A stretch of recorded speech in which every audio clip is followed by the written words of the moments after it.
Hello students, the chapter How do organisms reproduce will continue with this.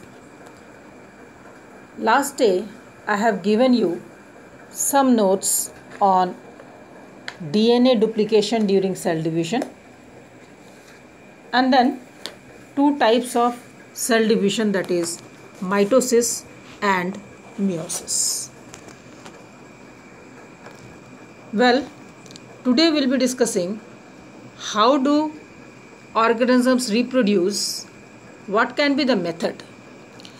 There are two methods by which organisms reproduce. These are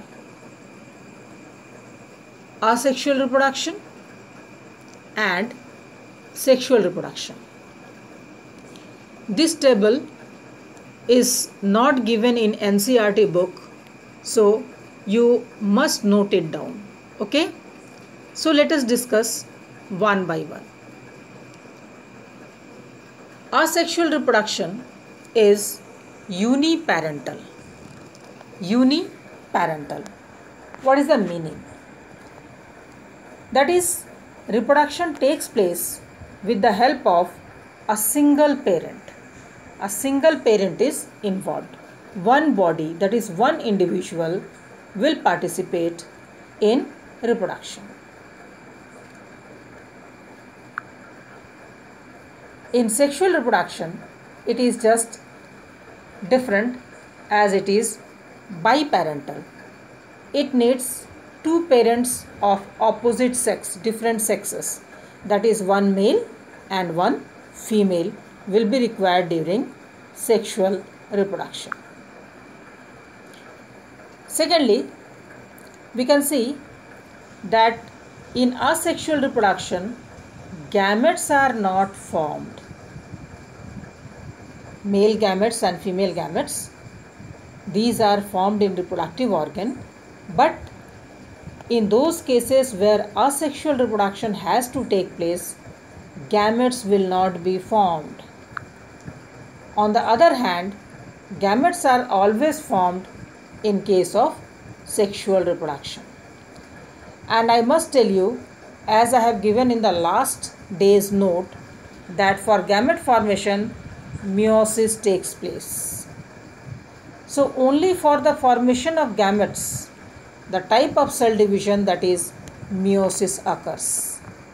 If you remember in last day's note that a cell which contains two sets of chromosomes called 2n, when divides by the process of meiosis, when it divides by the process of meiosis, it produces cell with n number of chromosomes. So gametes are always haploid. Gametes are always haploid. That is male gamete और female gamete. Male gamete बन रहा हो या female gamete बन रहा हो, जब भी बनेगा मियोसिस नाम के सेल डिवीजन से बनेगा और उसमें क्रोमोसोम का जो नंबर है वो हाफ हो जाएगा. दूसरे शब्दों में कहें तो जो पेयर्ड क्रोमोसोम्स हैं वो अनपेयर हो जाएंगे. ठीक है? So meiosis occurs once. When it happens? During gamete formation. And when male and female gametes are formed, they undergo fusion known as fertilization. तो एक मेल गैमेट है, सपोज ये मेल गैमेट है, ये इसका सिंबल है, और ये फीमेल गैमेट है, ये इसका सिंबल है. जब दोनों फ्यूज़ कर जाएंगे तो जो प्रोडक्ट बनेगा 2n होगा, यानी n plus n plus n 2n हो जाएगा, यानी यहाँ फर्टिलाइजेशन भी होगा. So meiosis occurs once. All other divisions, reproduction में बहुत सारे सेल डिवीजन होंगे, क्योंकि जब एक बॉडी बनता है तो उसमें ढेरों सेल्स होते हैं, तो सिर्फ गैमेट फॉर्मेशन में मियोसिस होगा, बाकी सारे डिवीजन माइटोसिस होंगे. ठीक है? So meiosis occurs once. All other divisions are mitotic. Fertilization or fusion of gametes take place. इसको कंपेयर करते हैं। असेक्सुअल रिप्रोडक्शन में all divisions are mitosis. Since there is no gamete formation, therefore no meiosis. Gamete ही नहीं बनेगा तो meiosis नहीं होगा। जब मेल और फीमेल गैमेट नहीं बनेगा तो फर्टिलाइजेशन भी नहीं होगा, so fertilization is absent. Next difference between asexual and sexual reproduction is multiplication. एक इंडिविजुअल से दो, दो से चार, जो इंडिविजुअल का नंबर बढ़ता है यानी जो मल्टीप्लिकेशन होता है, दैट इज़ वेरी रैपिड। अगर कोई ऑर्गेनिज्म असेक्सुअल मोड से रिप्रोड्यूस करता है तो वो बहुत फास्ट यानी रैपिड होता है। In case of sexual reproduction it is comparatively slower method. इसमें एक ऑर्गेनिज्म से कई ऑर्गेनिज्म बनेंगे लेकिन वो काफ़ी स्लो होगा कंपेयर टू असेक्सुअल रिप्रोडक्शन। अगला डिफरेंस है कि new individuals are genetically different from either of the two parents. यहाँ पर जेनेटिक वेरिएशन क्रिएट होता है। जेनेटिक वेरिएशन यानी जो बच्चे होंगे वो दोनों ही पेरेंट्स से देखने में अलग होंगे। और उसका रीज़न ये है कि एक गैमेट मेल मेंबर से आया, दूसरा गैमेट फीमेल मेंबर से आया।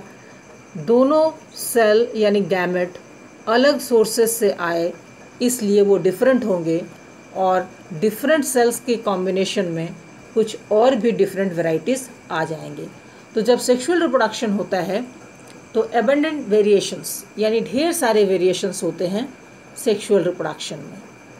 On the other hand asexual reproduction की बात करें तो new individual they are genetically similar to the parents. यहाँ पर माइटोसिस हुआ है। आपको याद होगा कि माइटोसिस में डीएनए डुप्लीकेट करता है और एक सेल से उसके प्रोडक्ट सेल में जाता है। तो जैसा ब्लूप्रिंट होगा वैसा ही बॉडी डिज़ाइन होगा। Therefore the products means new individuals they are genetically similar to the parents. वो पेरेंट्स जैसे ही होंगे। अगर वो पेरेंट्स जैसे ही होंगे तो वेरिएशंस, यूजुअली वेरिएशंस एब्सेंट होता है बट इट्स वेरी फ्यू। एक बार फिर से याद दिलाऊं, पिछले क्लास में मैंने बताया कि जब डीएनए से डीएनए बनता है यानी जब डुप्लीकेशन प्रोसेस होता है तो उस समय थोड़े बहुत एरर्स हो सकते हैं। Inaccuracy in DNA duplication, inaccuracy that is errors during DNA duplication, so that the product DNA will be bit different from the parent DNA। लेकिन वो जो डिफरेंसेस होंगे, जो वेरिएशंस होंगे, वो बहुत रेयर होता है, बहुत कम होता है। इसलिए प्रोडक्ट्स में वेरिएशंस बहुत कम होता है अगर असेक्सुअल रिप्रोडक्शन की बात की जाए। सेक्सुअल रिप्रोडक्शन में भी एरर्स तो होते ही हैं जो डिफरेंस का कारण बनते हैं।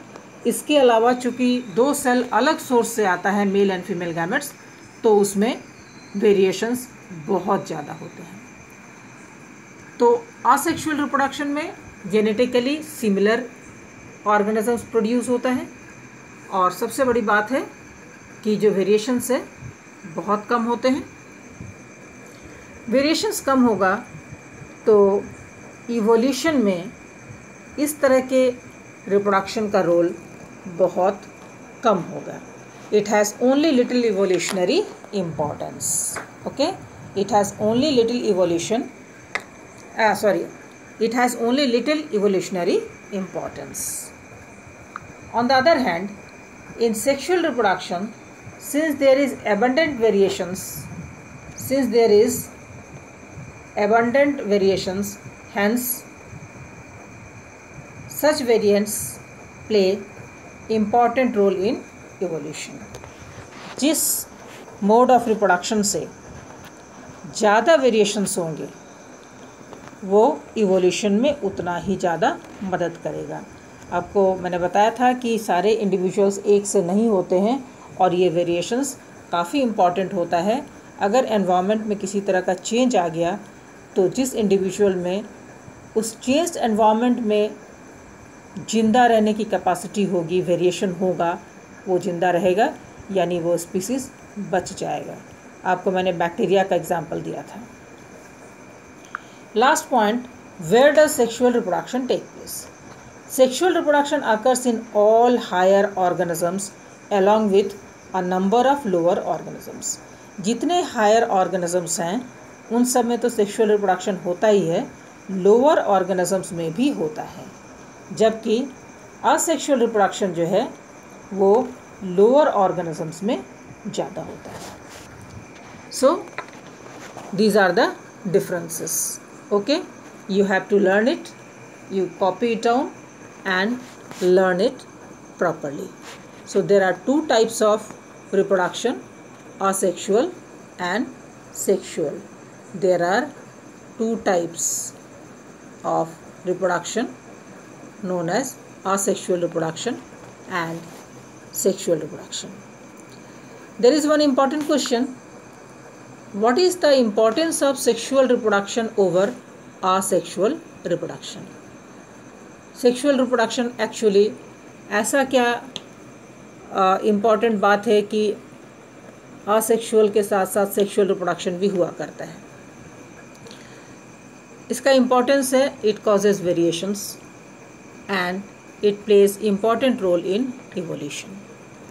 जब भी क्वेश्चन आता है कि what is the importance of sexual reproduction और why sexual reproduction is favorable compared to asexual reproduction, or what is the advantage of sexual reproduction over asexual reproduction? Maximum जो ऑर्गेनिजम्स हैं वो सेक्सुअली रिप्रोड्यूस करते हैं। वजह variation. Sexual reproduction में जो products होता है वो उसमें एबंडेंट वेरिएशंस होता है, और एबंडेंट वेरिएशन होने की वजह से वो इवोल्यूशन में मदद करते हैं, उस ऑर्गेनिज्म को सर्वाइवल बेनिफिट देते हैं। दे प्रोवाइड सर्वाइवल बेनिफिट, यानी बचने में मदद करते हैं। तो इस सर्वाइवल बेनिफिट की वजह से जो ऑर्गेनिज्म है वो चेंज्ड एनवायरनमेंट में भी जिंदा रहेगा और इवोल्यूशन होगा। खैर, इसका मैं नोट भी दे दूँगी, इसे आप अच्छी तरह से पढ़ करके लर्न कर लेना।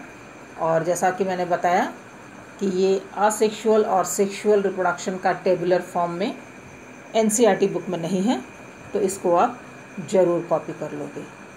Next day I will teach about types of asexual reproduction. ठीक है, टाइप्स ऑफ असेक्सुअल रिप्रोडक्शन हम लोग पढ़ेंगे next day. Till then, bye.